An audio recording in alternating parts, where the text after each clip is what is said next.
మా అరుణాచలం దర్శనం పూర్తయిపోయిన తర్వాత దారిలో సిరిపురలోని గోల్డెన్ టెంపుల్, అదే కాణిపాకం వినాయకుడి టెంపుల్ దర్శనం చేసేసుకొని ఇంకా నైట్ 6 అయ్యేటప్పటికి మేమైతే తిరుపతి రీచ్ అయిపోయాం.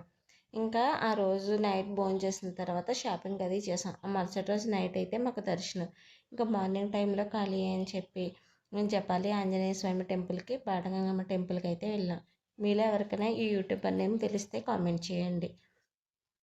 ఇంకా జపాలి ఆంజనేయ స్వామి టెంపుల్కి నేను వెళ్ళడం ఇదే ఫస్ట్ టైం. టెంపుల్ అయితే చూడడానికి చాలా బాగుంది. ఇంకా వెళ్ళి ఆంజనేయ స్వామిని దర్శనం చేసుకుని వచ్చిన తర్వాత ఇలా చెట్టు దగ్గర అయితే ఆంజనేయ స్వామి ఉన్నారు. అందరూ రూపాయి కాయిన్ అంటిస్తుంటే మేము కూడా అయితే అంటించాం. ఇలా రూపాయి కాయిన్లు ఎందుకు అంటిస్తారని మీదే ఎవరికైనా తెలిస్తే కామెంట్ అయితే చేయండి. ఇంక ఇక్కడ కొన్ని ఫొటోస్ అవి దిగి ఇక్కడి నుంచి అయితే మేము బాటగంగమ్మ టెంపుల్కి అయితే వెళ్ళాం. మా అమ్మ సేవకు వచ్చినప్పుడు ఒకసారి టెంపుల్కి అయితే వచ్చిందంట.